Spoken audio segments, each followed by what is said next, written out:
Tu as existé avant que les hommes n'existent.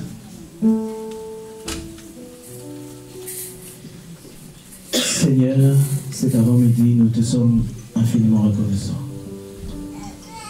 pour cette grâce, cette faveur que tu nous donnes de pouvoir venir dans ta présence. Seigneur, merci pour ce moment.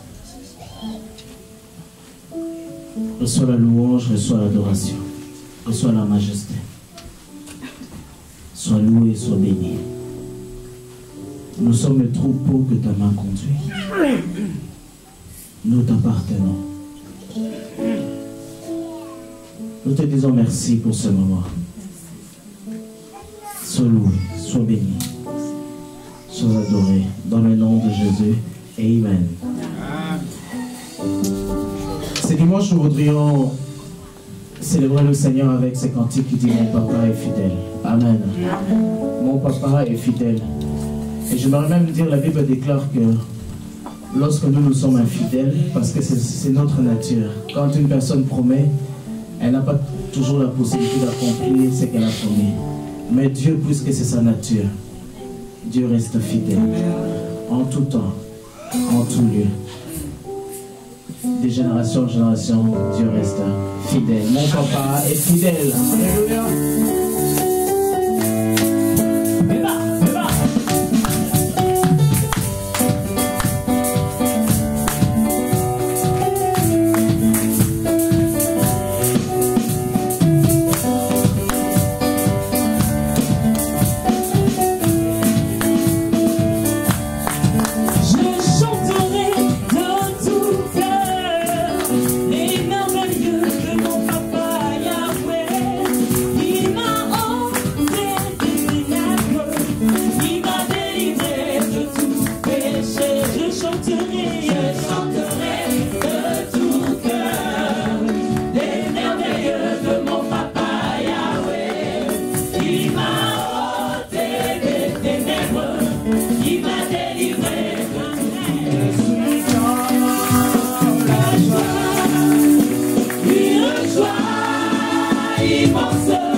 Et la Bible l'appelle le lion de la tribu de Juda.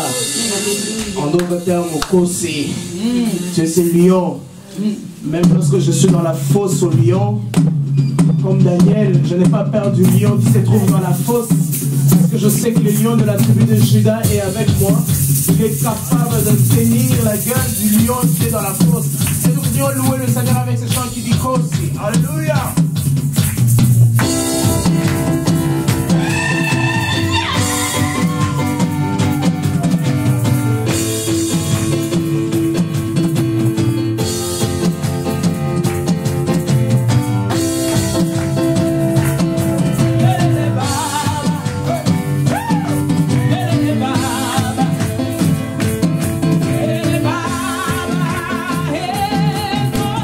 Kosi, kosi, kosi, kosi.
tout à ton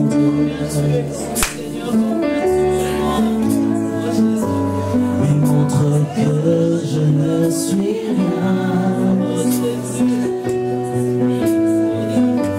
Mais quand tu façonnes la terre, j'étais déjà près de ton cœur.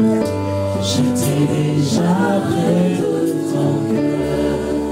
Tu m'aimais avant que je sois. Tu m'aimais avant que je sois. Mais pour moi, tu as tout donné. Alléluia. Mais pour moi, tu as tout donné. Toi seul pouvais me libérer. Alléluia. Toi seul pouvais me libérer. C'est pourquoi je veux t'adorer. C'est pourquoi je veux t'adorer. Toi seul est digne.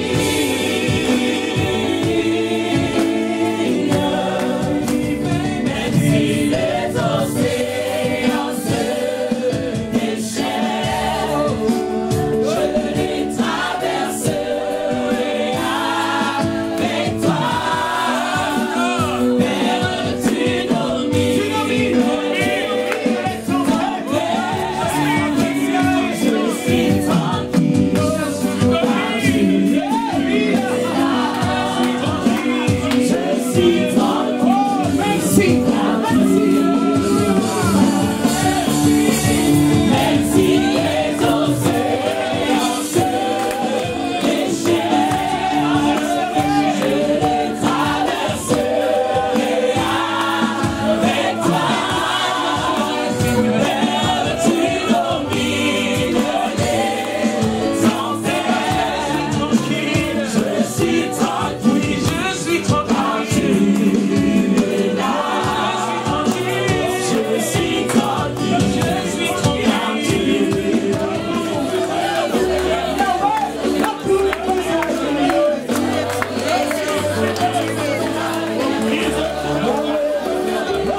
Celui qui règne, à celui qui domine, à celui.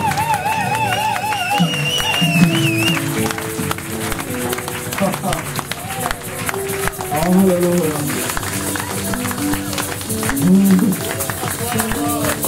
Oh, Seigneur, fais ce que je puisse voir de mes yeux, les prodiges que tu peux faire. Oh. À toi seul la gloire. À toi seul.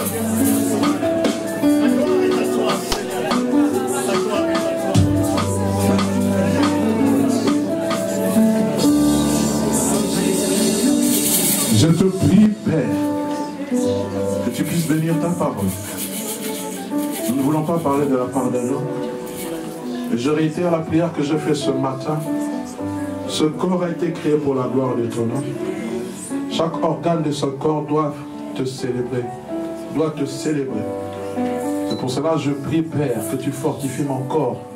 Seigneur, Dieu de gloire, malgré les courbatures, malgré les faiblesses de la chair, Seigneur, tu es capable, Père, de libérer un message puissant. Nous nous attendons à toi. Réponds aux besoins du cœur de ton peuple. Je ne suis qu'un messager, mais le messager n'est pas plus grand que le message. Ce qui est plus important, c'est le message qui sera libéré. Que mes faibles mots se transforment en puissantes choses pour accomplir tes desseins. Au nom de Jésus. Amen. Et tu vas acclamer le Seigneur. Amen. Nous voulons dire merci à la chorale. Il y a des moments comme ça où vous sentez que les cieux sont descendus à la rencontre. Amen. Amen. Et pour cela, il faut toujours prier pour nos cultes, que nos cultes soient des cultes vivants. Que nous ne puissions pas tomber dans la routine. Amen. Amen. Shalom bien-aimé. C'est peut-être une habitude que j'ai l'habitude de dire chaque fois, comme habitude, permettez-moi la tautologie de me répéter. Mais salut ton voisin, salut ta voisine. Souhaite la bienvenue. C'est toujours un plaisir de se voir, de se revoir. Amen. Il y a des habitués du deuxième culte. Nous vous saluons dans le nom puissant de Jésus. Comme il y a aussi des habitués du premier culte. Amen. C'est quand même cette capacité de repérer les gens qui viennent au premier culte et ceux qui viennent au second culte. Amen. Mais tous, vous m'avez fait la remarque, on dit, pasteur, souvent vous privilégiez le deuxième culte. Et non, les deux cultes sont pareils. Dans chaque culte, on sait sentir, percevoir une touche différente du Seigneur. Amen. C'est toujours ça, parce que Dieu, il est le même hier, aujourd'hui et éternellement, mais tous les cultes ne se ressemblent pas.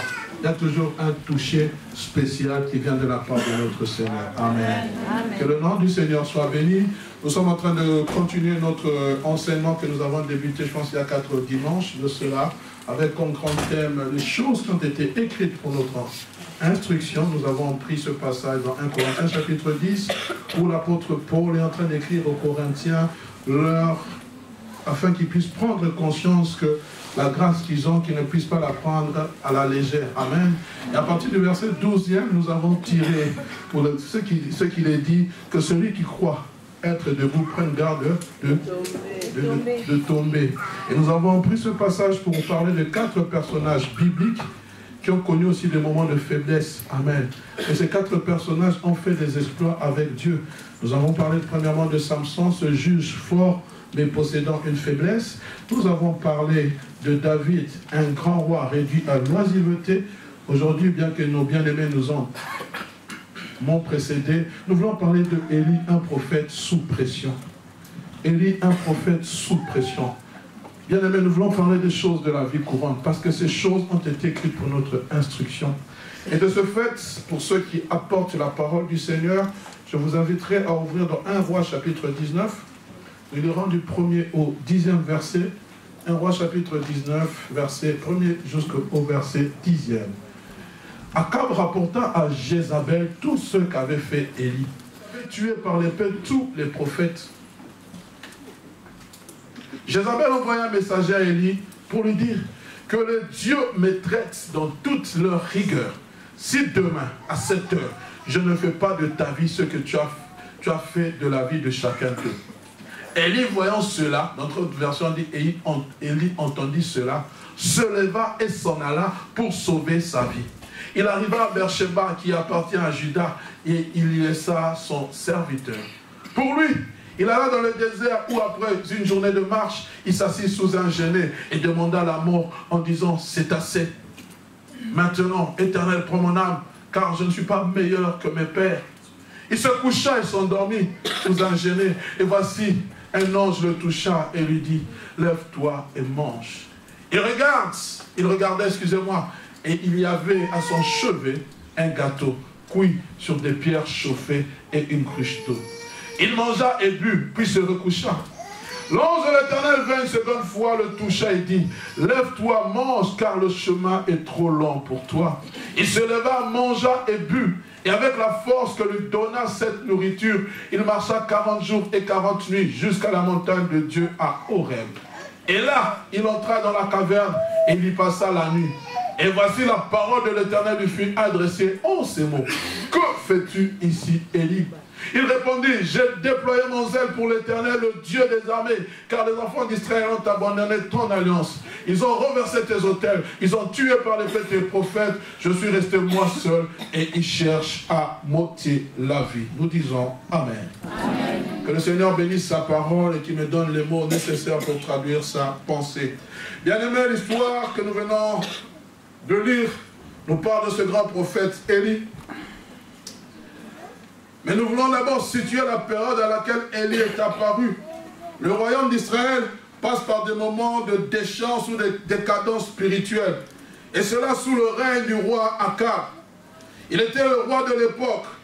La cause première, c'est que Akab avait épousé Jézabel, sa femme qui était païenne. Jézabel, cette femme qui vouait au dieu d'Astarté, au dieu de Baal, un culte sans pareil. Et son idolâtrie va pousser Akab et tout le peuple d'Israël à faire de même. Et Jézabel n'était pas seulement idolâtre, mais elle était aussi une reine sanguinaire. Parce qu'elle avait décidé d'éliminer tous les prophètes de l'Éternel de l'époque. Au premier culte, je l'ai dit, je me répète, j'aurais souhaité que Jézabel puisse exister en ces jours-ci. Avec toute cette panoplie de prophètes que nous avons. Je suis prophète de l'Éternel, je suis prophète de l'Éternel. Qu'elle apparaisse et qu'on voit qui restera prophète de l'Éternel. Nous vivons dans un temps de confusion où on a vu que de l'autre côté ça ne marchait pas, on se convertit en tant que prophète. Je ne suis pas contre, frère, je ne suis pas là pour juger qui est prophète et qui ne l'est pas. Mais je suis là pour dire, frères, sœurs, faites attention, ne pronostiquez pas les choses que Dieu ne vous a pas dit. Ainsi par l'Éternel, voici la présidente des USA sera une femme et on voit un homme. Pourquoi rabaisser la grandeur de notre Dieu? Pourquoi toujours derrière chaque chose, pour qu'on donne un poids, il faut qu'on dise toujours ainsi dit l'Éternel? Je pense que je suis un avis à donner.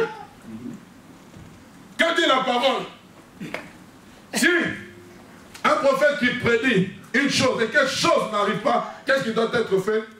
Mise à mort. Mais aujourd'hui, par la grâce, nous ne voulons pas que ces choses arrivent. Faisons donc attention. Aujourd'hui, avec les réseaux sociaux, on se dit prophète de l'Éternel. On dit des choses qui n'arrivent pas. Comme un qui avait pronostiqué la victoire des Bleus. Il a été la risée de tout le monde. Dieu m'a dit. Dans le foot, Dieu va te dire pourquoi. Est-ce que ça édifie le peuple? Est-ce que ça sauve quelqu'un? Faisons attention, ne mettez pas les choses saintes dans des choses banales. Dans des pronostics de match. Ça va mener quoi pour l'église? Quand Dieu parlait, c'était pour l'édification de son peuple. Ce n'est pas pour la banalité où il y a 22 joueurs qui courent derrière un ballon, Dieu va parler. Pour faire quoi?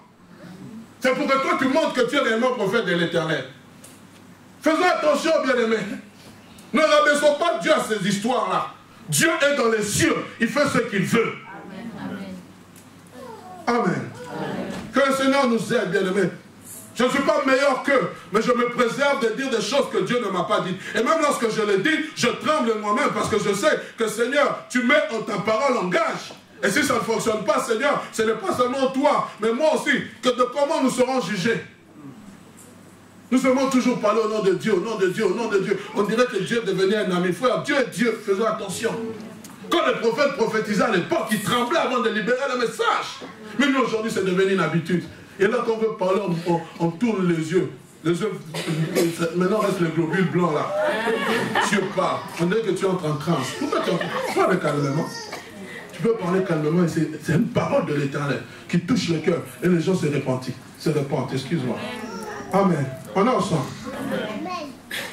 Et cette femme va tuer tous les prophètes de Dieu. Elle va les égorger. Et c'est dans ce contexte de crise, bien aimé, que Dieu va susciter le prophète Élie. Afin qu'au travers ce prophète, le cœur du peuple d'Israël qui s'était éloigné de Dieu puisse revenir revenir à son Créateur, puisse revenir à son amour premier. Frères, sœurs, moi je crois que lorsque Dieu suscite le prophète, c'est afin que nos cœurs reviennent à lui. Ce cœur était éloigné. Et Dieu va vouloir que Israël puisse revenir à lui. Mais lorsque vous lisez comment Élie est apparu, on ne dit pas d'où il venait.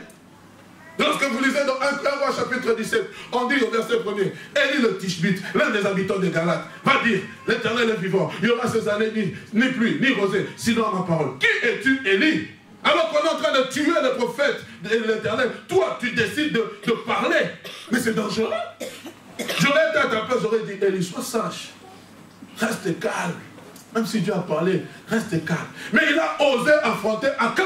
Il a osé affronter tout le peuple d'Israël qui s'était voué à l'idolâtrie. Il a dit, il y aura ces années, ni pluie, ni rosée, sinon à ma parole. Ouh, qui es-tu, toi, pour déclarer que les cieux seront suspendus? Mais la chose qu'Akab ne savait pas, la chose que le peuple d'Israël ne savait pas, la chose que les prophètes de Baal ne savaient pas, c'est que dans le gouvernement céleste, il y avait une prise de décision. Dieu va regrouper tous ses ministres, il va prendre la décision. À dater d'aujourd'hui, puisque ce peuple s'est éloigné de moi, je suspends les cieux, je suspends, il n'y aura plus de pluie. Et Élie n'était qu'un simple porte-parole. Et la parole de l'Éternel va prouver son effet. Et dès ces instants-là, Élie était devenu une personne indésirable. Il était un prophète recherché, une personne non ingrata. Sa tête était mise à prix. Et il était obligé de vivre dans la clandestinité. Le grand prophète Élie va se cacher. Mais Dieu pouvait le laisser. Il pouvait le laisser parce qu'il est le prophète de l'Éternel. Il pouvait aller. Mais Dieu va dire, non, cache-toi. Va, cache-toi. Un homme de Dieu a dit la vie du prophète Élie est résumée en 2 mots. Va, cache-toi, va, présente-toi. Mais entre va, cache-toi et présente-toi, il y a eu un travail que Dieu avait fait. Nous allons toujours nous présenter. Je suis prophète de l'Éternel. Mais quand es-tu caché? Quand t'es-tu caché? Dieu a parlé, mais il s'est retiré. Mais si c'était nous, je vous avais dit, non? Vous voyez? Il est encore le doute. Façon de parler. Élie allait se cacher. Durant 3 années et demie, Élie a vécu dans l'anonymat. Mais ce que j'aime, même dans cet anonymat-là, Dieu était avec lui. Dans cet anonymat-là, Dieu a dit, voici, il y a la sécheresse, mais chez toi, la sécheresse n'y aura pas. Je vais te cacher au torrent des Kérith. J'ai ordonné un corbeau de te nourrir. La Bible dit, le corbeau venait le matin et le soir, lui amener du pain. Oh, je passe des moments difficiles, Seigneur, mais Dieu est capable de t'envoyer un corbeau. Amen. Le corbeau venait. Qui a donné au corbeau? Où est-ce que le corbeau allait prendre le pain? On ne sait pas. Tout ce qu'on sait, c'est que le pain était là. Amen. Oh, quelle foi! Pendant quelques semaines ou quelques années, elle va boire au long du torrent des Kérith. Et la Bible dit, à un moment, ce torrent va tarir. Le corbeau venait avec le pain, mais il n'avait pas d'eau. Et Dieu dit, quitte cette étape. Frère, soeur, Dieu est celui qui nous amène de gloire en gloire. Je vais t'amener dans une autre expérience.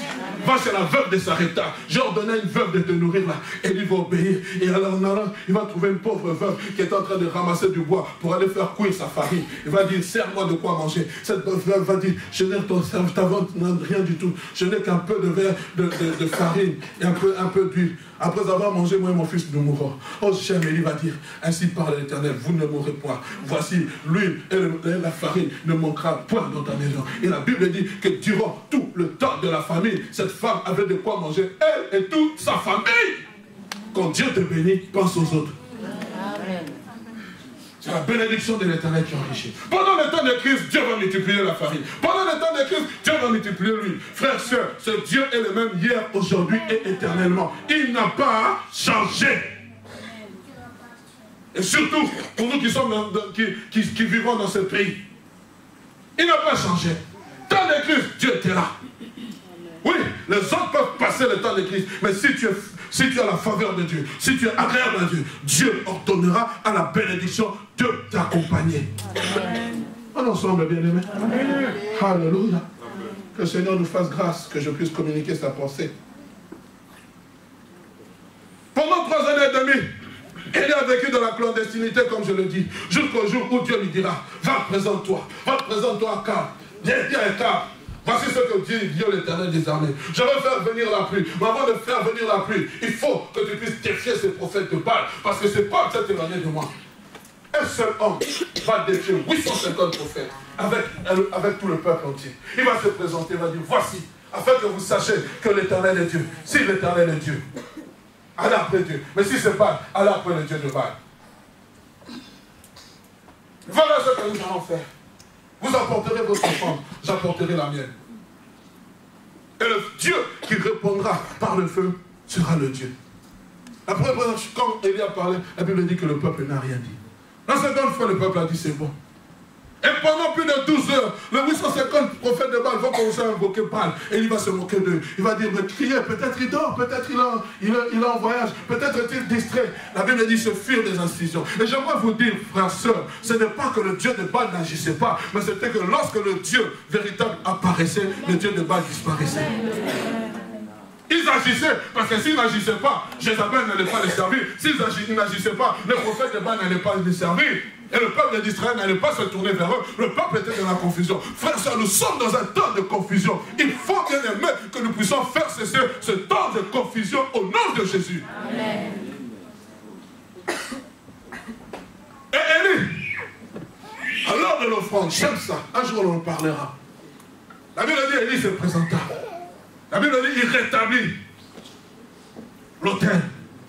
Il va prendre 12 pierres qui étaient les 12 qui faisaient partie des 12 tribus d'Israël. 6 d'alliances que Dieu avait fait avec son peuple. Il va bâtir un autel. Il va dire, mettez de l'eau. On va creuser un fossé. On va jeter de l'eau, signe de symbole de purification. Et puis, il va dire, afin que vous sachiez que je fais toutes ces choses par la parole de l'Éternel. Éternel, réponds-moi. La Bible dit que le feu descendit du ciel, consomma l'holocauste, le pierre et le bois et absorba l'eau. Dieu est le Dieu qui marque la différence, frères et sœurs. Il a marqué la différence. Et c'est alors que le peuple a reconnu que c'est l'Éternel qui était Dieu. Ils ont crié, c'est l'Éternel qui est Dieu, c'est l'Éternel qui est Dieu. Alors Élie prendra le courage à dire, saisissez tous ces prophètes de Baal. On va les amener au torrent, il va les couper, il va les égorger. Et va dire à Akab, monte, mange et bois, car il se fait un bruit qui annonce la pluie. Et il va rentrer pour prier. Il va prier. Et il y aura un nuage de la forme de la paume d'une main qui va apparaître. Et c'était le symbole de la pluie qui est en train de revenir. Peut-être il y a dans ta vie le symbole d'une paume d'une main, mais que tu n'as pas encore perçu. Persévère. Ne t'arrête pas. Parce qu'Élie a envoyé 7 fois son serviteur et 7 fois, la 7e fois, il est revenu avec une réponse. Ça fait longtemps que tu pries pour une situation. Persévère, mon frère. La paume de la main viendra et le ciel va se couvrir. Les nuages vont s'assombrir et la pluie va descendre dans le nom de Jésus. Je le dis sur ta vie, frère, sœur. Avec tous ces exploits, Élie a reçu des galons, des honneurs. Il marchait peut-être la tête haute. Pendant 3 ans, il n'a pas plu. Akab rentre chez lui tout trempé devant sa femme. Il va lui expliquer où le Dieu d'Élie a agi. Regarde ce qui s'est passé. Regarde ce qui s'est passé. Et peut-être Jézabel va lui poser, mais où sont mes prophètes? Ah, ma femme. Elle les a tous égorgés. Quoi? Parce que la Bible dit que ces 850 prophètes mangeaient à la table de Jézabel. Donc ce jour-là, il y avait 800 couverts inutiles. Vous imaginez 850 couverts. Donc c'était un festin tous les jours. Et ce jour-là, ça sonnait creux. Jézabel va prendre un messager. Son attitude m'a étonné. J'ai dit, mais moi, reine Jézabel, je me serais converti. Dieu a agi. Et il y a des gens comme ça. Malgré que Dieu agisse, ils restent froids. Ils ont vu la main de Dieu, mais ils restent froids. Un cœur comme celui de Jézabel. Faites très attention. Quand tu arrives à ce niveau-là, tu risques d'avoir une puissance d'égarement. Elle va envoyer un messager vers le prophète avec des termes très forts. Écoutez ce qu'elle va dire. Si demain, à pareille heure, je ne t'ai pas traité comme tu as traité ces prophètes, que le Dieu m'inflige la plus terrible des punitions. Donc ce sont des imprécations. Pour dire, si demain, moi je ne te tue pas, Élie, en tout cas qu'on m'ajoute un 6e don. Qu'on me traite dans toute la rigueur. C'était un message très fort. Mais la chose qui m'a étonné, C'était la réaction d'Élie. La Bible dit, Élie prit peur. Ce message n'émanait pas de n'importe qui. Ce message émanait de la toute-puissante reine Jézabel, First Lady, qui avait un pouvoir absolu. Moi, je crois même, malgré qu'Akab était roi, c'était un roi de façade. Celle qui régnait, c'était Jézabel, qui donnait les ordres. Akab n'était qu'un simple pantin. Élie avait eu l'audace de tuer par l'épée les prophètes qui mangeaient à la table de Jézabel. Et le même sort lui était réservé. Et ce sort prenait échéance dans 24 heures chrono. Donc dans 24 heures, Élie devait être voué à la mort. Et sa réaction, il a pris peur. En l'espace d'un instant, Élie a perdu sa poigne. En l'espace d'un instant, Élie a perdu son assurance. En l'espace d'un instant, Élie a perdu ses galons de grands prophètes. Tout a disparu. Tout s'est vidé à l'annonce de ce message. Fini ainsi par l'Éternel. Fini le temps de prière. Fini et oublié. Élie, tu as oublié? Fini et oublié.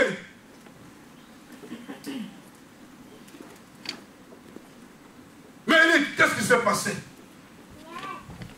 Tu as oublié qu'à travers toi, le feu est descendu du ciel. Tu as oublié qu'à travers toi, le peuple a dit, c'est l'Éternel qui est Dieu. C'est l'Éternel qui est Dieu. Tu as oublié toutes ces choses. La seule solution qu'il lui reste à faire, c'est fuir pour sauver sa vie. C'est fuir pour sauver sa vie. Où a donc passé ce prophète qui a pu se confronter à la météo?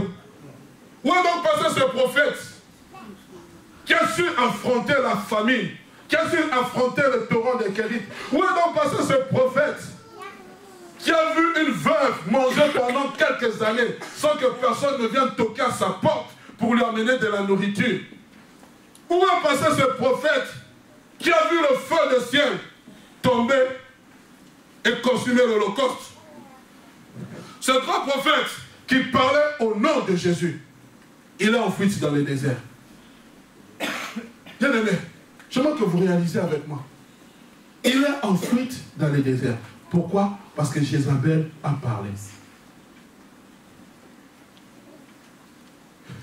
Et c'est là dans le désert, alors qu'il a laissé son serviteur à Beersheba, il va lui dire, reste ici. Si tu dois demander l'asile, demande l'asile. Dis que mon père spirituel est menacé. Comme ça, on te donne la carte orange. Mais moi, je dois fuir.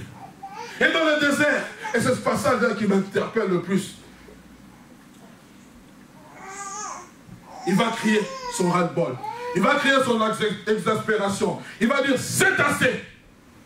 Comme pour dire, trop c'est trop. Un cri de révolte qui ne fait que manifester l'intérieur de son âme. Un cri de révolte qui ne fait que dire ce que son âme ressentait. Élie, c'est assez. Et pire,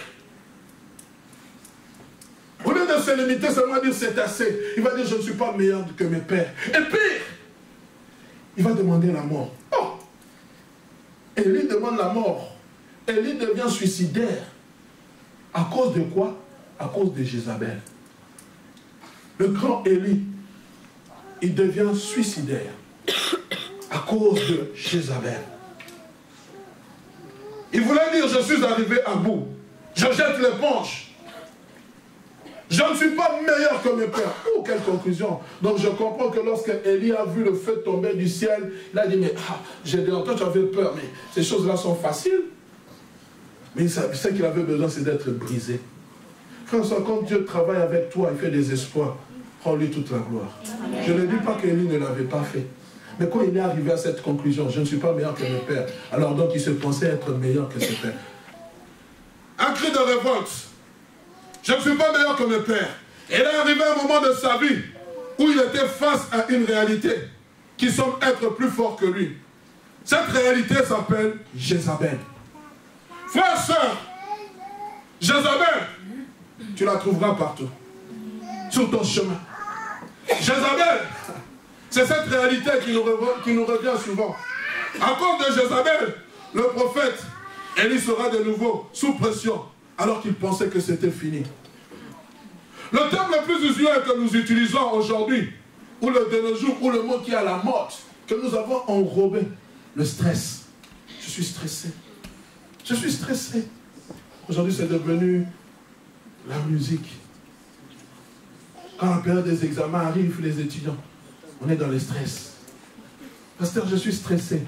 Un mot peut-être qu'on ne connaissait pas. Moi, quand je suis arrivé ici, je ne connaissais pas ce mot. J'ai entendu seulement stress, stress, stress, stress.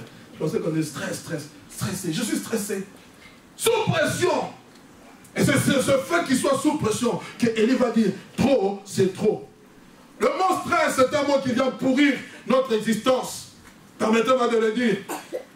L'existence sociale, l'existence séculière, l'existence familiale. À cause du stress, il n'y a plus de conversation à la maison. Quand papa rentre parce que le 5, l'argent n'est pas encore passé, papa est sous tension parce que le propriétaire lui réclame un arriéré de 2 mois.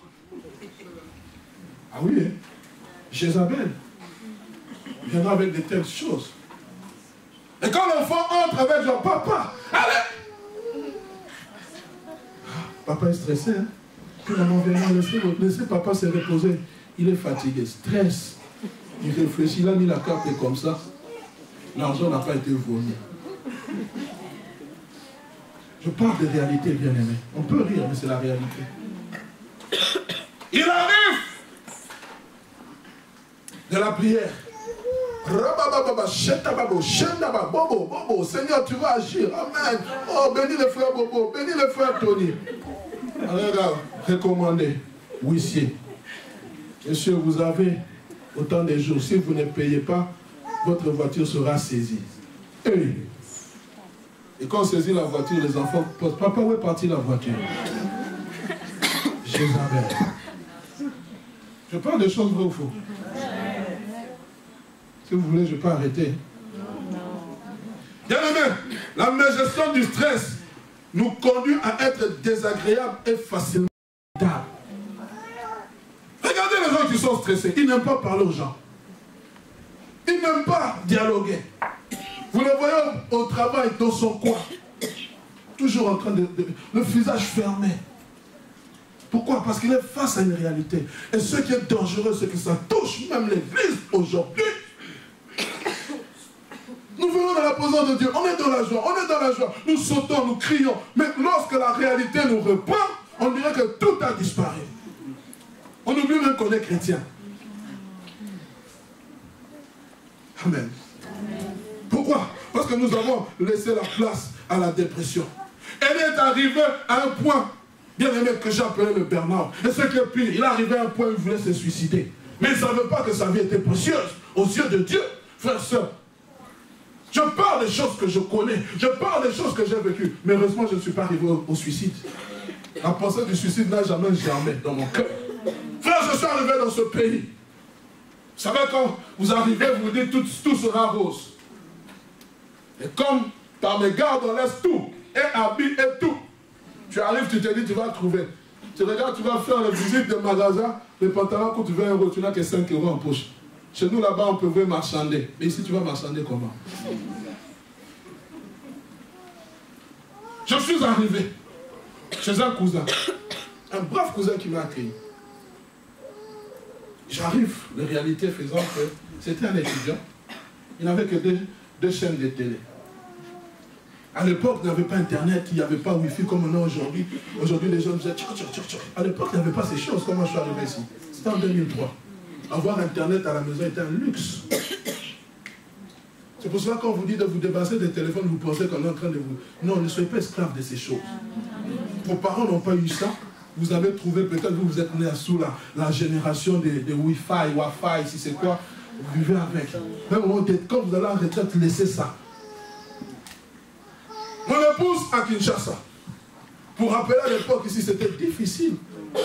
C'était pas aujourd'hui, comme aujourd'hui, via Viber, tu sais voir. Non. À un moment donné, je zappe la télé. Chaîne 1. Tu regardes le film, tu l'as vu il y a 10 ans. Chaîne 2. C'était la 1 et la 3, je pense.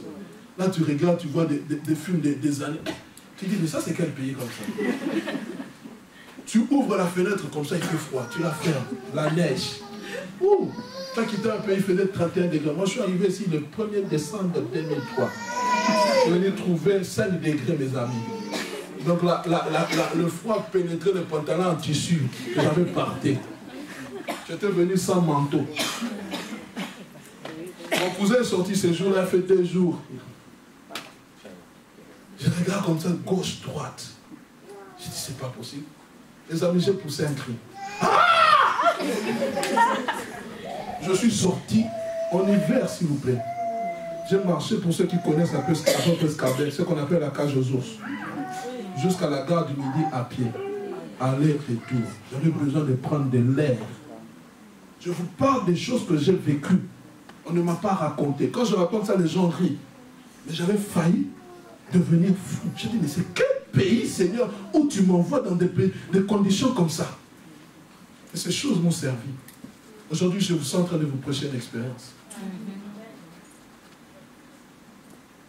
Je sortais, j'ai marché, je voulais voir des gens. Tu es dans un pays, tu arrives, tu te dis, bon, le voisin viendra te toquer, toc, toc, toc, vous êtes nouveau, Charles, bonjour, soyez les bienvenus. Yeah! Tu entends seulement le pas du voisin, toc, il est sorti, il est rentré. Ah. Mais chez nous, un voisin arrive, à l'époque, tu viens, comment vous vous appelez? Ah, vous avez des beaux enfants. Rien du tout. Je dis, mais c'est quel pays? Papa Didier, c'est de ce que nous parlons. Amen. Amen. Je peux continuer? Amen. Pourquoi? La Bible dit qu'Élie était un homme de la même nature que nous. Souvent on parle du temps de prière qu'Élie a fait.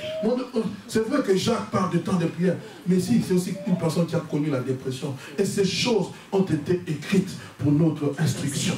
Si Élie a connu ces choses, peut-être tu ne les as pas connues, peut-être tu les connaîtras. Mais ma prière, ce n'est pas que je suis pour toi un prophète de malheur. Et ce sont des choses qui sont réelles, mon frère.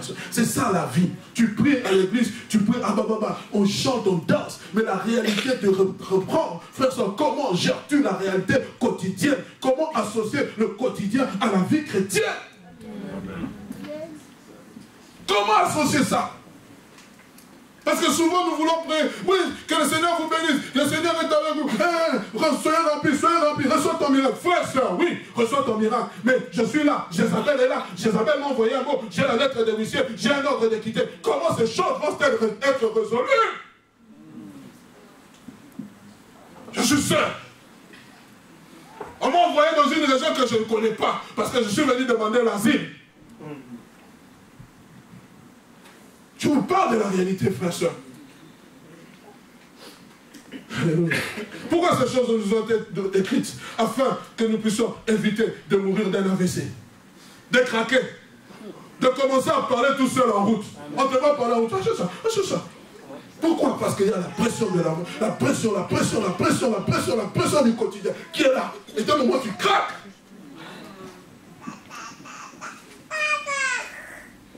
C'est ça la vie, frère. C'est ça la vie. C'est ça la vie. Jézabel enverra un message.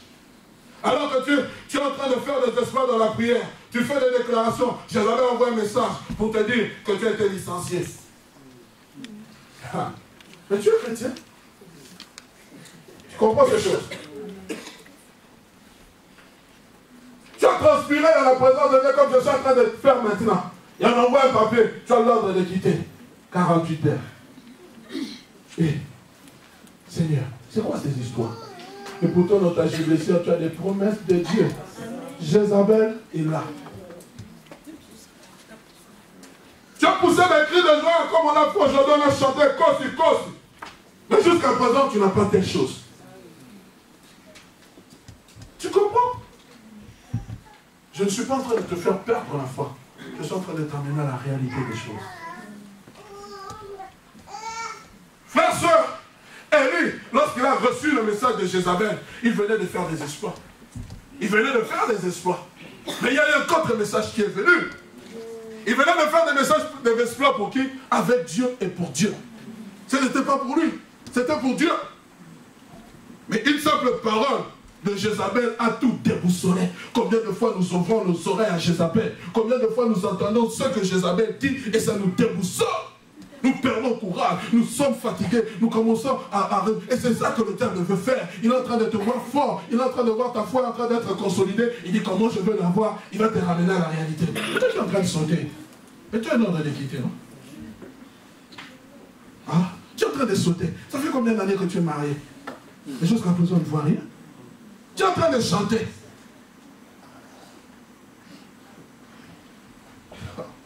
Seigneur, aide-nous. En quittant ton pays d'origine, pour certains, tu voyais la vie en rose, tu souriais. Mais en arrivant ici, Jézabel t'attend, confronté à cette triste réalité. Titre de séjour. Le changement du climat. Une société égocentrique et individualisée. Changement du climat. 4 saisons. Où on s'habille, on dirait des Esquimaux. Quand tu poses tes pieds, la neige 35 cm. Je l'ai dit au premier culte, frère. Le Seigneur m'a fait comprendre une chose. Il a dit, je ne peux jamais te bénir dans un endroit que tu n'aimes pas. Tu veux que Dieu te bénisse dans ce pays, commence à aimer ce pays.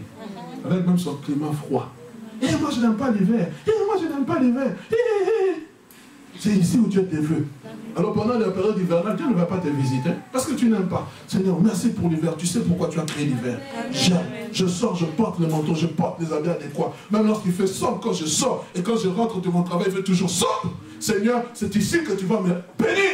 Amen. Commence à aimer ce pays. Prie pour les autorités de ce pays. Prie pour toutes les autorités. Commence à bénir et tu vas te sentir à l'aise. Et quand tu commences déjà à murmurer, Dieu ne va jamais te visiter. Toi, qui es venu dans ce pays avec beaucoup de cheveux, cheveux bourriffés, il fallait les grands peignes là pour peigner. À un moment comme ça, le dimanche, tu te réveilles, tu veux venir à l'église, tu peignes comme ça, une touffe de cheveux saute. Qu'est-ce qui s'est passé? Je connais un ami qui est passé par ces moments. Il était en train de peigner ses cheveux comme ça. Il a vu que les cheveux sautent. Il est allé chez le médecin lui dit c'est le stress. Il y a des gens à qui Dieu n'avait pas destiné la calvitie. À cause du stress, ils ont eu la calvitie. Je dis des choses qui sont vraies. Le médecin lui a dit c'est le stress. Sous pression, il était étudiant. Et quand je le vois aujourd'hui, je dis ah mon frère, maman, chez toi il n'y a personne qui est comme ça. Il a dit pasteur, c'est la vie ici. Amen. Même pas d'argent pour défriser les cheveux. Et que dire de nos amis étudiants, n'ayons pas de bourse. Plein de foi. Mais Jézabel est là. Le 31 octobre, la carte va expirer. Jour J, moins 10. Commence à parler dans le Shabababa. Moins 2, Shabababa. Moins 1, Shabababa. Jézabel nous rattrape. Je parle des choses qui sont réelles. On a beau rire, mais c'est la réalité. Parce que le danger, c'est soit nous affermissons notre foi, soit nous perdons la foi. Mais ce que j'aime dans cette affaire avec Élie, Dieu ne l'avait pas abandonné.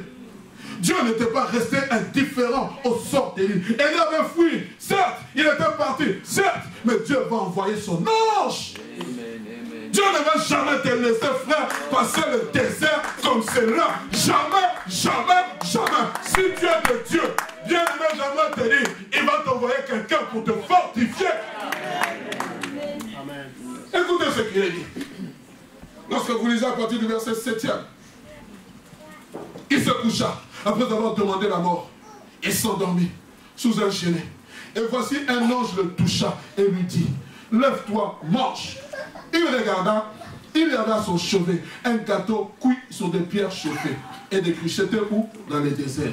Je vais continuer. Il mangea et but, puis se recoucha. L'ange de l'Éternel vint une seconde fois, le toucha et dit, lève-toi et mange, car le chemin est trop long pour toi. Il s'éleva, mangea et but. Avec la force que lui donna cette nourriture, il marcha 40 jours et 40 nuits jusqu'à la montagne de Dieu à Horeb. Bien-aimé, tu es tellement précieux aux yeux de Dieu qu'il est capable de te donner du pain et de l'eau, même dans les déserts. Amen. Il est capable de dépêcher son cuisinier des cieux pour qu'il aille te préparer. On dit, on a fait un gâteau sur des pierres chauffées. Qui avait chauffé ces pierres? la cuisine céleste était au rendez-vous. Ici, ce n'est pas la nourriture spirituelle, c'est la nourriture physique. Du pain et de l'eau. Je suis en train de dire à quelqu'un, et je me tiens en ce nom, au nom de Jésus, pour te dire, même dans le désert, Dieu t'offrira du pain et de l'eau. Un plat gastronomique. Parce que dans le désert, avoir du pain et de l'eau, c'était un privilège. D'où ça vient? Je ne sais. L'ange va le toucher. Frère, le chemin n'est pas encore fini. Lève-toi, mange et bois. Oh, je suis sous stress. Oh, je suis sous stress. Mange et bois. Dis à ton voisin, mange et bois. Amen. Et celui qui t'intimide, le pasteur, il m'a dit de t'aider. Mange et bois. La cuisine céleste fonctionne même dans le désert. Même dans le désert, oh, la cuisine est là. Je ne sais pas si je parle à quelqu'un ce matin. Je suis là pour révolutionner vos cœurs. Je suis là pour vous dire, Jézabel n'aura pas son dernier mot. C'est Dieu qui a le dernier mot. Jézabel peut envoyer son message. Jézabel peut te dire. Jézabel peut te dire. Si demain, cette main, tu seras expulsé. Mais tant que Dieu ne t'a pas dit, mange et bois. Continue ta route. Mais pasteur, tu es en train de créer des rebelles. Je ne vous dis pas de devenir des insoumis. Mais moi, je suis en train de parler des choses célestes. Alléluia. La pression peut être là. Le stress aussi peut être là. Le burn-out aussi peut être là. Qu'importe. La cruche d'eau et le gâteau chauffé me suffisent. Et c'est ces choses qui nous donneront les forces. Écoutez ce qu'il a dit. Mange et bois, car le chemin est encore trop long pour toi. Dieu n'a pas encore fini avec toi. Qui t'a dit que tu as fini? Qui t'a dit que tu as fini? Qui t'a dit que parce que tu es venu dans ce pays, que Dieu a fini? Qui t'a dit que parce que tu es sans papier, que Dieu a fini? Qui t'a dit que parce que tu n'as pas encore d'enfant, que Dieu s'est arrêté là? Qui t'a dit que parce que tu ne travailles pas, que Dieu s'est arrêté là? Qui t'a dit? Qui t'a dit? Qui t'a dit? Frère, soeur, Jézabel te ment. Amen.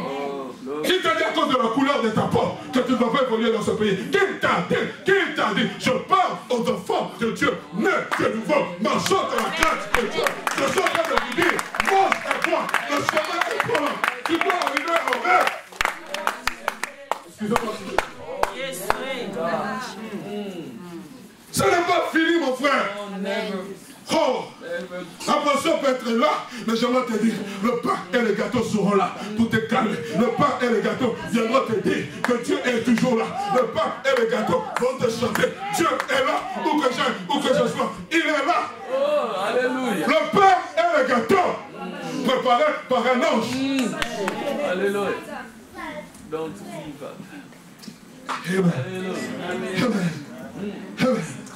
Amen. C'est bien. C'est pas ce gâteau, mais donne-moi la force d'affronter Jézabel. Écoutez ce que l'apôtre Paul dit dans 2 Corinthiens chapitre 4, verset 8 à 10. Nous sommes pressés de toutes parts, de toute manière, mais non réduits à l'extrémité. Dans la détresse, mais non dans le désespoir. Persécutés, mais non abandonnés. Abattus, mais non perdus. Portant toujours avec nous dans notre corps la mort de Jésus, afin que la vie de Jésus soit aussi manifestée dans notre corps. Ce que Dieu veut, c'est que tu manifestes Jésus, même dans le temps de tempête. Même si les océans se déchirent, je les traverserai avec toi. Même si les océans se déchirent, je les traverserai avec toi. Ce n'est pas les océans qui vont m'empêcher. Oh, est-ce qu'il y a un peuple qui comprend ce que je dis? Est-ce qu'il y a un peuple qui comprend ce que je dis? Est-ce qu'il y a un peuple qui est en train d'être révolutionné? Je vous en supplie, frère, n'abandonnez jamais. Ne laisse jamais tomber. Ne laisse jamais tomber.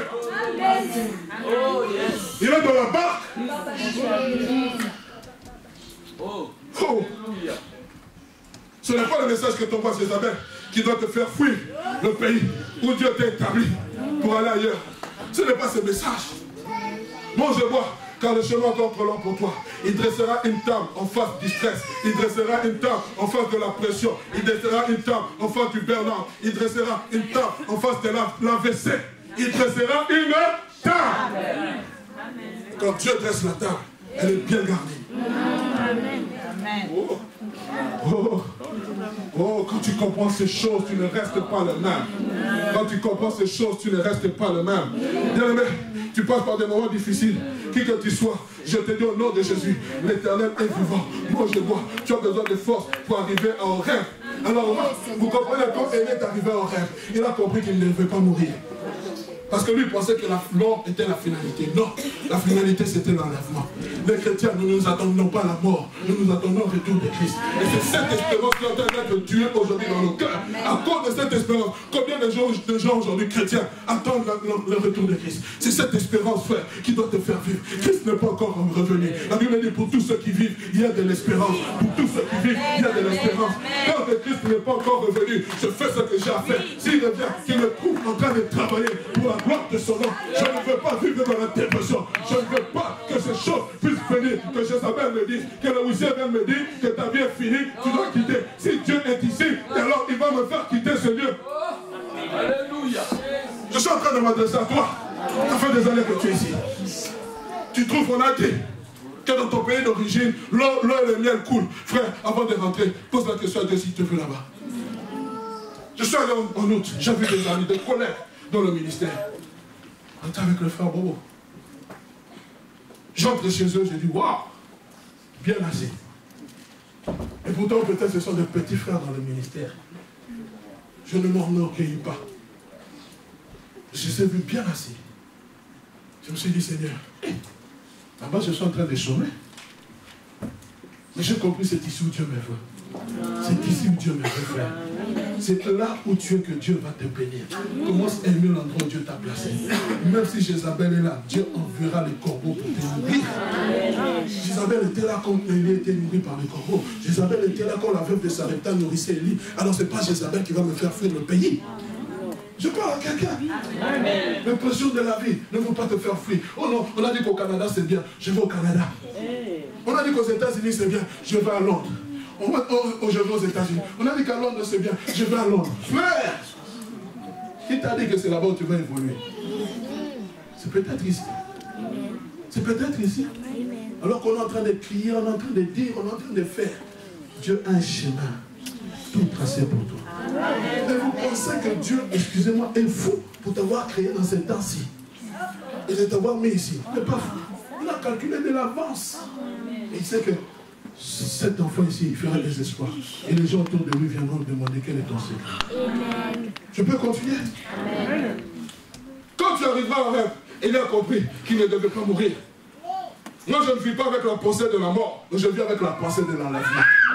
Un chrétien ne doit pas vivre avec la pensée de la mort, parce que la pensée de la mort te limite, mais la pensée de l'enlèvement te donne l'espoir partout. Jésus revient. C'est ce qui est important, bien-aimé. Et c'est pour ça que nous prêchons l'évangile. Si la mort me frappe avant que l'enlèvement ne soit venu, gloire à Dieu. Mais je ne m'attends pas à la mort, je m'attends à l'enlèvement. Lisez les épîtres des apôtres. Seulement Paul qui avait dit la mort m'éternelle. Pourquoi? Parce qu'il devait mourir.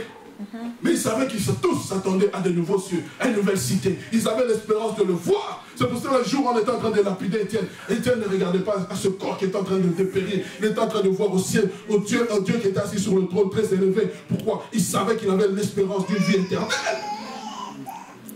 À cause du stress, tu demandes le suicide. À cause du stress, tu vas te jeter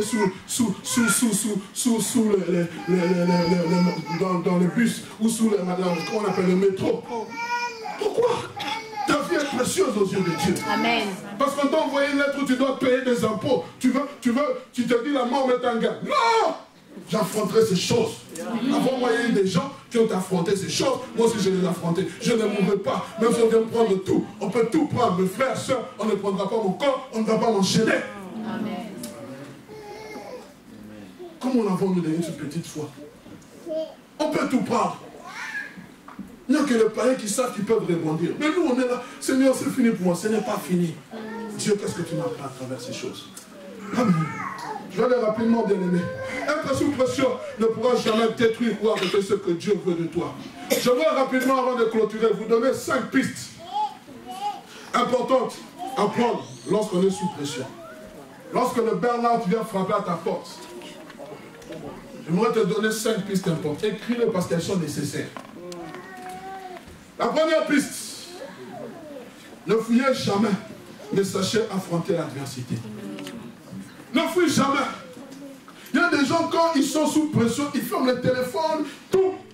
Ils vivent comme une ermite. Une ermite ou une ermite? Bon, ermite. Non, voilà. Une ermite, merci papa. Papa, faut pas douter. Une ermite, il pense. Bon, il vit comme une ermite. Caché, il se cache. Pourquoi? Parce qu'il y a des problèmes. Frère, moi aussi ça m'est arrivé. À un moment donné, j'en avais marre. Vous savez, laissez votre femme au pays. Vous vivez ici. Un moment, j'ai fait, je pense, un mois, je ne sortais pas de la maison. Frère, vous savez, quand vous ne sortez pas, vous ne faites que manger, vous prenez du poids. Rien, je ne m'occupais plus de rien. J'ai dit, mais Seigneur, qu'est-ce que je fais dans ce pays? Là, j'étais dans mon studio.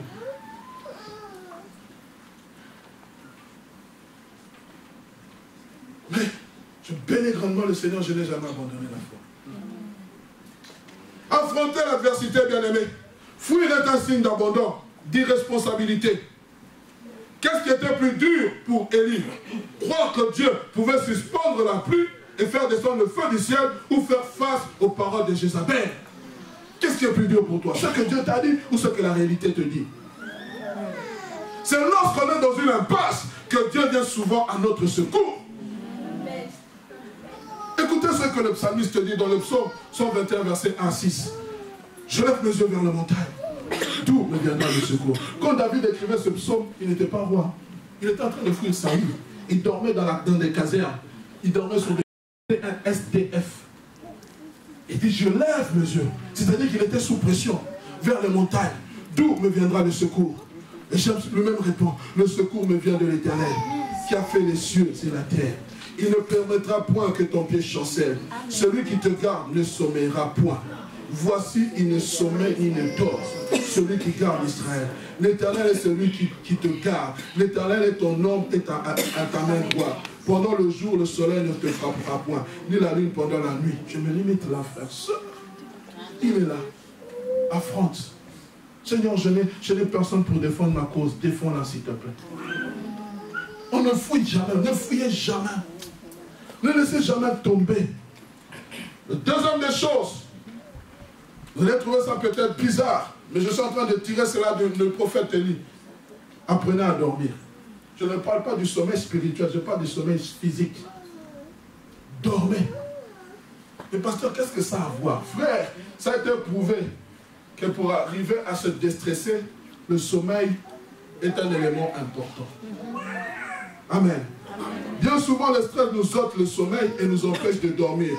Et nous devenons, pour la plupart, accros aux somnifères, aux cachets. Il y a des gens qui ne peuvent pas dormir sans les cachets. Il y a des gens qui ne peuvent pas dormir sans les somnifères. Il faut qu'il y ait un somnifère pour qu'ils dorment. Il y a des autres qui sont devenus tellement accros, il faut qu'ils prennent un verre d'alcool pour bien dormir. Pourquoi? Trop de stress. Dors, mon frère.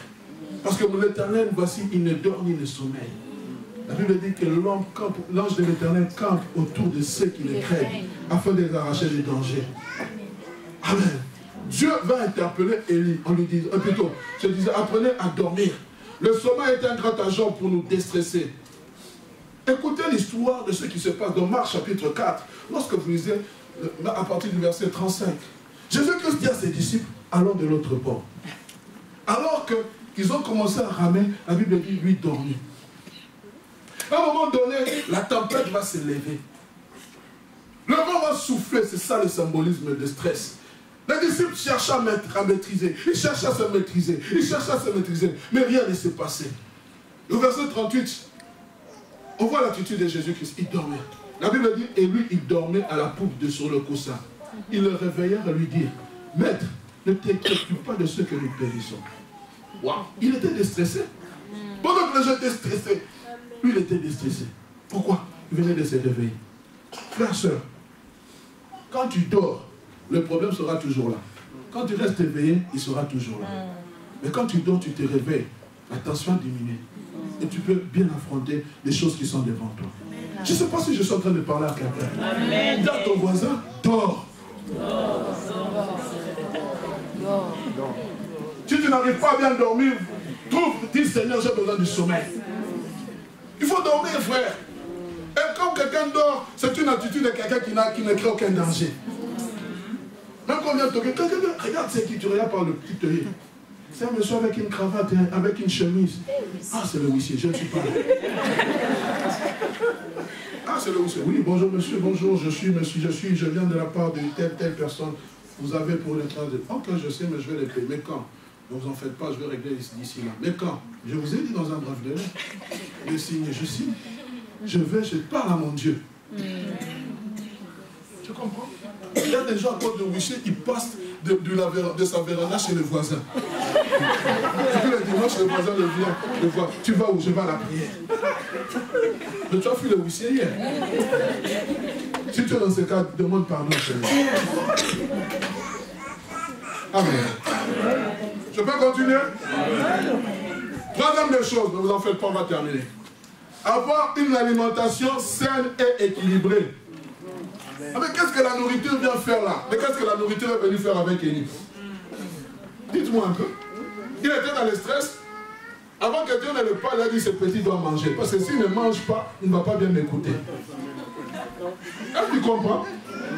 Parce que quand la Bible dit votre affamé, pas la Bible, excusez-moi. Votre affamé n'a point d'oreille, pas seulement de la Bible. Votre affamé n'a point d'oreille. Dieu a envoyé son cuisinier spécial pas pour parler un bon repas. Parce qu'il y a un endroit où je dois les rencontrer, c'est en rêve. Bien aimés, mes frères et sœurs, certes, nous avons tous spiritualisé dans la Bible. Mais la nourriture qu'Élie avait reçue, c'était une nourriture réelle. Tu comprends? Oui. Du gâteau et de l'eau, je comprends que Dieu, Dieu des cieux, avait besoin que son serviteur, qui était face à cette pression, avait besoin de manger pour avoir des forces. Faisons donc attention. Quand tu passes par des moments de pression, ne te prive pas de nourriture. Il y a soit des gens qui ne mangent plus, jeûne forcé. Mais aussi le sens contraire. Il y a des gens qui mangent beaucoup, ça devient la boulimie. Parce que pour déstresser, il faut qu'il mange du chocolat. Il faut que je mange. Il doit manger tout ce qu'il trouve. Pourquoi? Parce qu'il vit sous la pression.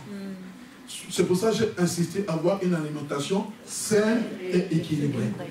Quand tu passes par des moments de pression, ne te prive pas de nourriture, à moins que tu sois dans une période de prière. Écoutez dans Actes chapitre 27, cette histoire m'a fort interpellé. On prend Paul. Paul est envoyé à Rome. Alors qu'il est en train de prendre le navire pour arriver à Rome, il y a une tempête qui va s'élever. Écoutez le verset 33e. Avant que le jour parût, Paul exhorta tout le monde à prendre de la nourriture. C'est qui? Ce Paul dont il est parlé, qui dans Acte 13, pendant qu'il jeûnait et servait Dieu dans le jeûne et la prière. Dieu dit, mettez-moi à part Paul et Barnabas pour l'œuvre à laquelle je les ai appelés. Mais c'est ce même Paul qui exhorte les gens à faire quoi? À manger. Nous sommes tellement spirituels. Frère, jeûne. Quand tu réponds, non! Mais Paul a dit quoi? Je veux lire. C'est le 14e jour que vous êtes dans la tente et que vous persistez à vous abstenir de manger. Ils ont fait un jeûne forcé de 14 jours. Frère, j'aimerais vous dire, ce n'est pas le jeûne qui fait bouger la main de Dieu.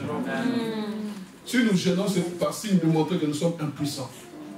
Montrer que si Dieu, tu n'agis pas dans cette affaire, alors nous sommes perdus. Et suivez la suite.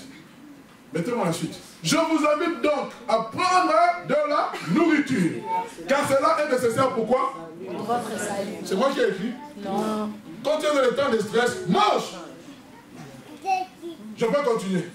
Il ne se perdra pas un cheveu de la tête d'aucun de vous. Il les incite à manger parce qu'il avait une parole d'assurance. Ayant ainsi parlé, il prit du pain. Après avoir rendu grâce à Dieu, devant tous, il le rompit et se mit à manger. Écoutez la suite. Et tous, reprenant courage, mangèrent aussi. Ils mangèrent aussi, après 14 jours. Dans les moments de stress, frère, ne te fais pas de greffe de la faim. Oh, j'ai pas d'appétit, j'ai pas d'appétit, j'ai pas d'appétit. Eh, t'as pas d'appétit. Mange. Mange, sois à l'aise. Amen. Quand j'ai vu le mot rompu, j'ouvre une petite parenthèse rapidement, je vais la fermer. On a appelé un prédicateur, prêcher l'évangile. Alors, il a parlé de la nourriture. Il a dit, le grand problème aujourd'hui, c'est que dans l'église, nous avons le pain, mais nous n'avons pas le rompu. Nous avons le pain, mais nous n'avons pas le rompu. Il faut que tu recherches le rompu. Le rompu vient du verbe rompre. Mais lui ne savait pas que c'était ça. Il pensait que c'était quelque chose pour manger. Je ferme la parenthèse. C'était pour vous déstresser. Amen. 4 Deuxième des choses, rapidement, savoir parler. Écoutez, Dieu, à un moment, Élie arrive quelque part, Dieu lui pose la question. Que fais-tu ici? Élie répondit, c'est-à-dire qu'il a parlé à Dieu. J'ai déployé mon zèle pour l'Éternel, le Dieu des armées, car les enfants d'Israël ont abandonné ton alliance. Ils ont renversé tes autels. Ils ont tué par l'épée tes prophètes. Je suis resté moi seul et cherche à monter la vie. C'est-à-dire savoir ouvrir son cœur. Tu risques d'exploser avec tous les problèmes que tu as, parce que tu veux qu'emmagasiner. Tu veux qu'emmagasiner. Il a été même prouvé que quelquefois, pour bien déstresser, il faut parler. Mais sachez trouver une bonne personne à qui vous devez vous adresser. Aujourd'hui, avec le monde actuel, je vais chez mon psy, moi je suis un grand psy. Avec le Saint-Esprit, venez chez moi. Et vous allez payer 50 € de consultation, vous refusez de venir là où c'est gratuit. Parce que vous voyez que là-bas, il n'y a pas un cabinet, vous pouvez vous asseoir, on commence à dire, racontez-moi votre vie. Pendant que toi, tu es en train de parler, lui, il est en train de griffonner quelque part. Et puis, il te donne certaines pistes à suivre. Moi, je suis en train de vous donner ça gratuitement. Vous ne payez pas, mais vous ne venez pas. C'est ça.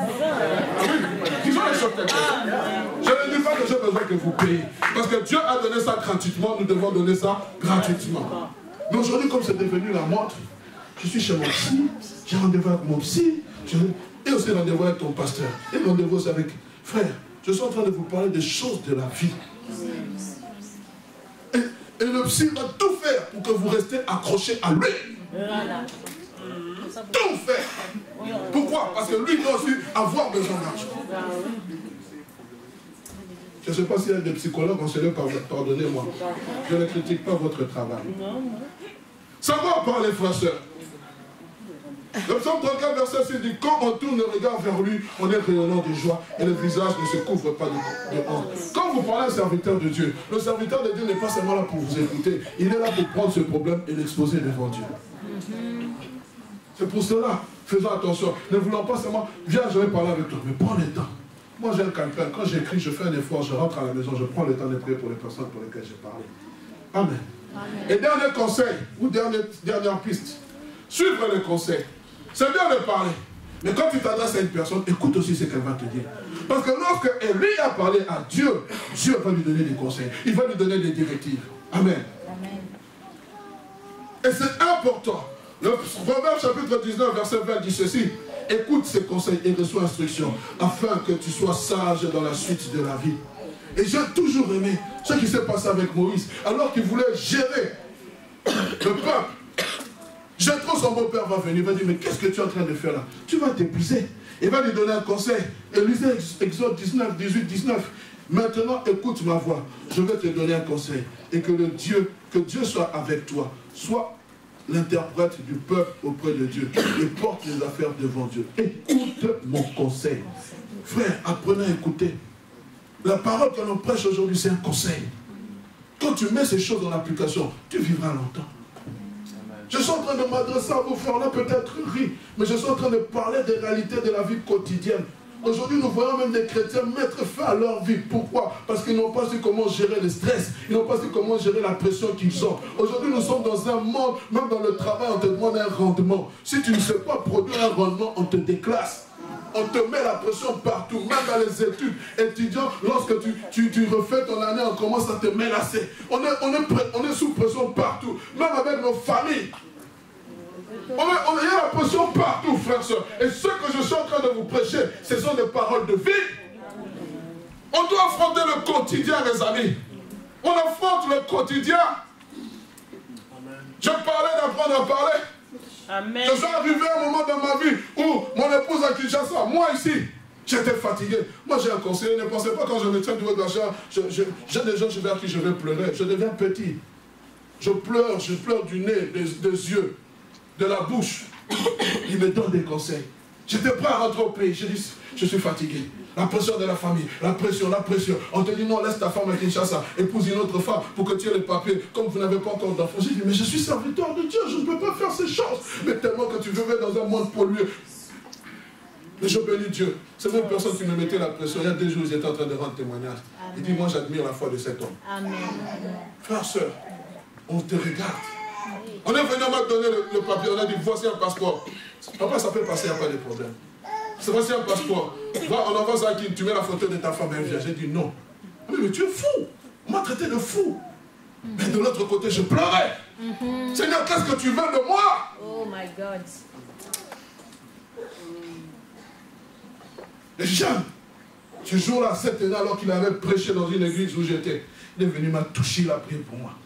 Il m'a dit, cette année, je prie que ta femme te rejoigne. 3 mois après, cette parole a trouvé son accomplissement. Amen. Le 19 septembre 2009, ma femme a posé ses pieds à Zaventem. Elle n'a pas pris l'Italie, elle n'a pas pris un autre. Zaventem, visa étudiant. Elle est descendue. Une année plus tard, moi j'ai été régularisé. Et elle s'est accrochée à moi. C'est pour ça que je lui ai dit, je suis plus que vainqueur. Moi je n'ai pas souffert. Toi tu devais souffrir pour moi. Frère, ça, vous comprenez ces choses? Je suis en train de vous prêcher la réalité de la vie. On te met l'impression quelque part. Ne laisse pas. Ne fuis pas. Ne te compromets pas. Ne fais pas les choses. Il y a Dieu est au rendez-vous. Il sait pourquoi il t'a placé dans ce lieu. Si aujourd'hui j'avais changé de nom, si aujourd'hui j'avais épousé une autre femme, si aujourd'hui je ne pense pas que cette église allait vivre. Dieu sait pourquoi. Ne regarde pas aujourd'hui, ne cherche demain. Et lui pensait que c'était la fin. Mais après, tu vas lui dire, Élie, il y a un Élysée qui t'attend. Si tu te tues maintenant, tu ne verras pas Élysée. Mais Élie a vécu et il a vu Élysée. Il y a un Élysée qui t'attend quelque part. Alors ne t'arrête pas en chemin. Mange, bois, car les choses Amen. de Dieu sont en chemin. Que mon Dieu vous bénisse. Amen.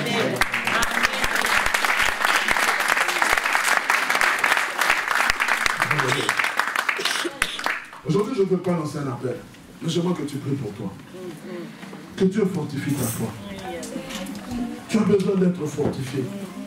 Je sais que c'est pas facile. Je sais que c'est pas facile.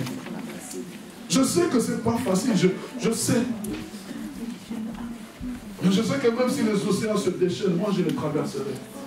Dieu n'a pas dit arrête-toi en chemin. Il n'a pas dit cela, Seigneur. Tu n'as pas dit. Et tu ne vas pas nous faire arrêter en chemin. Même dans cette église, Père, nous irons, nous sortirons, nous annoncerons ton évangile. Est-ce que tu peux te mettre debout, s'il te plaît? Alléluia.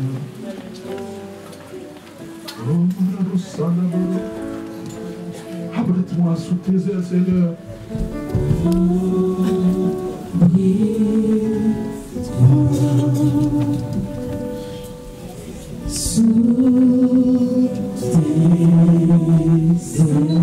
Si tu te sens fatigué,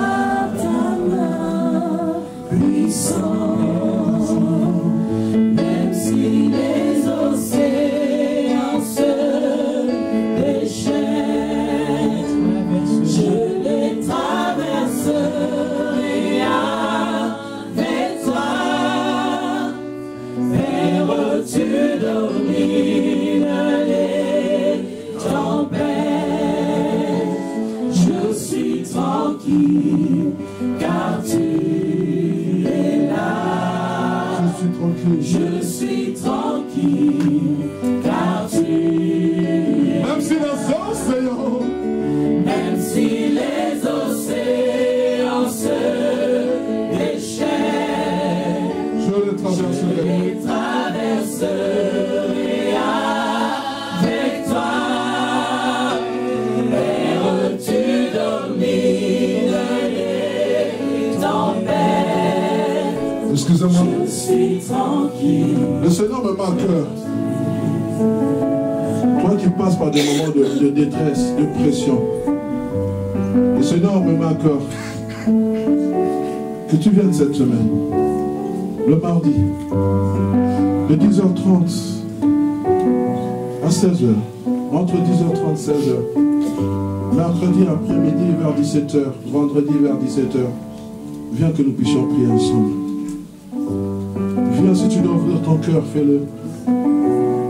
Si tu dois parler, te déverser, même pleurer comme un petit enfant, fais-le, mais ça va te faire du bien. Même si les océans, même si les océans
tu es là. Tu es fidèle, ô Dieu. Le témoignage de ton serviteur, Seigneur, des moments difficiles par lesquels il est passé. Et aujourd'hui, il rend témoignage de ce que Dieu a fait pour lui. La Bible dit, étant environné d'un si grand nombre de témoins, ceux qui sont passés par des difficultés, ces difficultés que tu vis aujourd'hui, beaucoup sont passés par là. Mais ceux qui sont restés fidèles au Seigneur, ils ont vu la main de Dieu. Oh, tu verras la main de Dieu. Tu verras la main de Dieu. Si tu demeures attaché au Seigneur, tu verras la main de Dieu. Quel que soit le temps, tu verras la main de Dieu. La Bible dit, il essuiera nos larmes. Oh, il mettra un sourire dans ta bouche. Il confondra ceux qui se moquent de toi. Il est fidèle, il est fidèle. Il est fidèle, notre Dieu. Il est fidèle. Il est fidèle. Un enfant nous est né, un sauveur nous est donné. La domination reposera sur son épaule. Il sera appelé admirable, Dieu puissant, Père éternel. Dieu est fidèle. Il est fidèle. Elohim. Oh Jésus, il s'agit de toi, Jésus. Il s'agit de toi, Jésus. Il s'agit de toi. Il s'agit de toi. Donne gloire à ton nom, Jésus. Alléluia. Donne gloire à ton nom. Que ceux qui se moquent, Seigneur, se taisent à jamais. Donne gloire à ton nom. Oh! Sete keremaya sotoyo tobote. Irota sete keremaya kotayana maya sete. Il est fidèle. Il est fidèle. Alléluia. Il est fidèle. Gloire au Seigneur. Et là, on acclame le Seigneur. Devant Jézabel, nous acclamons le Seigneur. Nous acclamons le Seigneur. Peu importe les intimidations, les huissiers, la police, oh, peu importe les circonstances, qu'on te mette dehors, qu'on te prenne la voiture. Non, je demeurerai attaché au Seigneur. Oh, car la gloire à venir ne peut se comparer à ce que nous voyons maintenant. Il est fidèle. Amen. Alléluia. Joie, souris un peu. Souris, souris, souris. C'est comme moi moquer. Alléluia. Gloire au Seigneur. Merci Seigneur. Nous pouvons nous rasseoir. Que le Seigneur soit glorifié. C'est pourquoi cette parole est appelée la bonne nouvelle. Amen. La bonne nouvelle. Gloire au Seigneur et Dieu, nous te rendons grâce et te disons merci. Merci pour ta parole. Que donnerons-nous en retour face à ta parole, Seigneur, qui nous a été apportée ce matin. Seigneur, ce que nous donnons est insignifiant, mais nous voulons le donner de tout notre cœur, Seigneur. Merci de bénir les mains qui apportent. Merci de te souvenir de ton peuple, Seigneur. Nous voulons être un peuple béni, Seigneur. Pour que dans ta maison, qu'il ne manque de rien, qu'il n'y ait pas d'indulgents au milieu de nous, Seigneur. Merci de bénir nos familles. Merci de bénir nos enfants. Au nom de Jésus-Christ, nous sanctifions ces dîmes et ces offrandes que nous présentons devant toi. Agrée-les, ô Dieu, et accomplis ta parole dans nos vies au nom de Jésus. Amen. Oh, je veux exprimer mon désir, c'est lui de t'adorer, mon roi.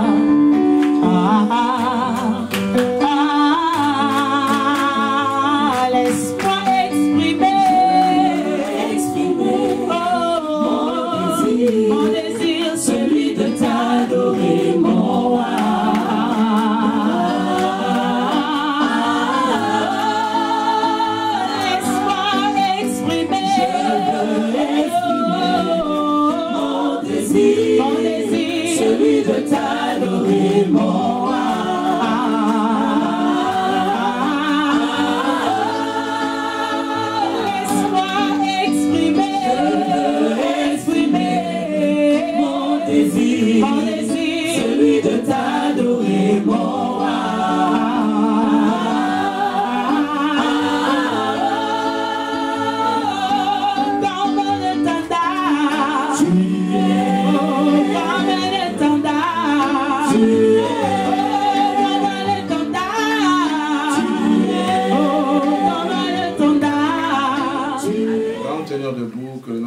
soit béni. Et que Dieu vous fortifie. Merci à la chorale. Merci au frère Bobo. Merci à vous qui assistez tous les dimanches au culte. Si nous prêchons, c'est parce qu'il y a un peuple qui vient assoiffé. Quand il n'y a pas de peuple, nous nous taisons. Ah, Jésus. Merci, Père. Tu peux prendre tes deux mains et les poser sur ton cœur. Le but de cet enseignement, c'est garde ton cœur plus que toute autre chose. Parce que l'ennemi vient frapper à la porte, amener des faiblesses dans la chair. Je suis en train de prier que l'ennemi ne vienne pas dévorer cette parole qui a été placée dans ton cœur au nom de Jésus. Je suis en train de déclarer que tu verras la gloire de Dieu. Que Dieu, c'est celui qui va consoler tes larmes. C'est celui qui te mettra au large, qui te donnera le repos. Ton Dieu sera ta gloire. Je suis en train de dire que 1000 tombent à ta droite ou 10 000 à ta gauche, tu ne craindras ni la peste ni ses ravages. De loin, tu verras comment tes ennemis tomberont. Oh, toi, tu sers l'Éternel, le Dieu vivant. Celui qui est capable de fermer la gueule du lion, même si lorsque tu es dans la fosse au lion. Il est celui qui est capable d'ouvrir la mer rouge pour toi, pour te faire traverser à sec. Il est celui qui est capable de rabaisser les grands de ce monde pourvu que toi tu sois. Il a dit, assieds-toi à ma droite jusqu'à ce que je fasse de tes ennemis ton marchepied. Je déclare qu'à dater d'aujourd'hui, tes ennemis seront ton marchepied. Ce sont ceux qui te conduiront dans la gloire à laquelle le Seigneur veut t'amener. Allez dans la paix du Seigneur, au nom du Père, du Fils et du Saint-Esprit. Et que mon Dieu vous bénisse, qu'il vous bénisse abondamment. Amen. Nous rappelons, mercredi, il y a étude biblique à partir de 18h30 ici à l'église.